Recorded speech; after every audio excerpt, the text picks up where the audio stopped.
अस्सलामु अलैकुम रहमतुल्लाहि वबरकातुहू। नाज़रीन, मैं खलीलुद्दीन अहमद और आप देख रहे हैं ESBN न्यूज़। नाज़रीन, अभी ज्ञान वापी का मसला कोर्ट में चल ही रहा है कि और कई मुद्दे उठकर सामने आने लगे हैं। कोई ताजमहल पे अपना दावा बता रहा है, कोई अलीगढ़ की मस्जिद को गैर क़ानूनी ज़मीन पे तामीर की गई बता रहा है, तो कोई कर्नाटक में टीपू सुल्तान की मस्जिद के नीचे हनुमान मंदिर होने का दावा कर रहा है, तो कहीं नीमच में दरगाह में हनुमान की मूर्ति रख दी जाती है और वहाँ पर फसाद बर्पा कर दिया जाता है। काशी की शाही ईदगाह मस्जिद का जो विवाद, क्योंकि आप लोगों ने पहले भी सुना होगा कि अयोध्या तो अभी झांकी है, काशी मथुरा बाकी है, ऐसे कई किस्म के नारे हिंदू वाहनी तंजीमों की तरफ से, हिंदू संगठनों के तरफ से दिए गए थे और आज उसको रोबो अमल लाया जा रहा है।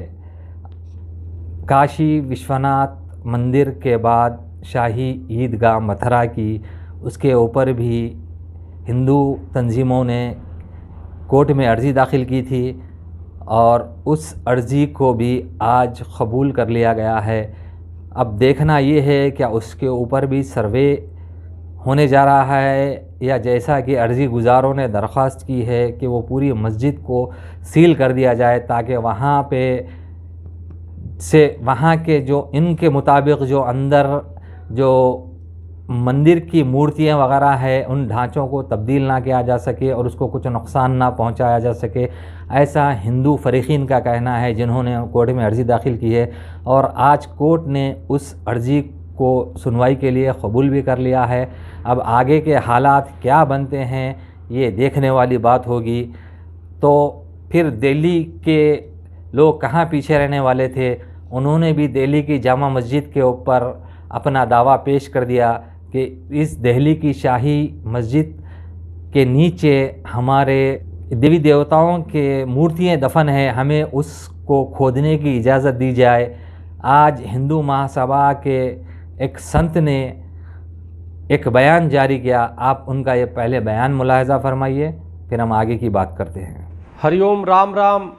साकी मुस्ताक जो औरंगजेब के समकालीन थे, जो लेखक थे, उनके दरबार से जुड़े हुए थे, उन्होंने अपने पुस्तक में लिखा है कि जब खान बहादुर जोधपुर को मंदिरों को लूट करके और प्रतिमाएं लेकर के जब आता है औरंगजेब के पास, तो औरंगजेब वहाँ की जो सोना और हीरे जवाहरात होते हैं वो रख लेता है। बाकी प्रतिमाओं को, जो पत्थर की और कुछ ऐसी प्रतिमाएं होती है, उसको आदेश देता है कि जामा मस्जिद के सीढ़ियों में और जामा मस्जिद के नीचे जो है उसको दबवा दिया जाए। मेरा निवेदन है जामा मस्जिद के शाही इमाम से कि कृपया हिंदू महासभा मांग करती है कि उन प्रतिमाओं की मुक्ति के लिए, देवी देवताओं की मुक्ति के लिए, देश की सद्भावना के लिए कृपया हिंदू महासभा आपसे निवेदन करती है कि जामा मस्जिद की जो नीचे की खुदाई करने का आप एक हमें आप सहयोग करें, ताकि जामा मस्जिद के नीचे जो खुदाई करके अपनी देवी देवताओं को निकाल करके उनको यथास्थान रखा जाए। अन्यथा हमें माननीय कोर्ट का शरण लेना पड़ेगा और पूरी जामा मस्जिद की खुदाई करानी पड़ेगी। ये हमारी मजबूरी होगी, क्योंकि वहाँ पे जो साक्ष्य और ऐतिहासिक साक्ष्य और प्रमाण है उसके अनुसार ऐसा स्पष्ट हो चुका है कि अनेक हमारे देवी देवताओं की प्रतिमाएं जामा मस्जिद दिल्ली के नीचे सीढ़ियों में और तमाम जगह जो है उनको दफन किया गया है, उनको औरंगजेब के आदेश पे। तो इसलिए कृपया हम अपने प्रतिमाओं को निकाल कर उनको सम्मानपूर्वक पूजा कर सकें। इसलिए हम चाहते हैं कि जामा मस्जिद के जो प्रशासनिक लोग हैं वो सहयोग करें और उसकी खुदाई के लिए साथ दें, अन्यथा माननीय कोर्ट का अंतिम विकल्प होगा। बहुत बहुत धन्यवाद। तो नाजरीन, देखा आपने कि किस तरह से ये हिंदू सभा महासभा के जो बानी हैं उनका कहना है कि दिल्ली की जो जामे मस्जिद है उसके नीचे भी इनकी मूर्तियां दफन हैं, इसको भी खोदा जाए।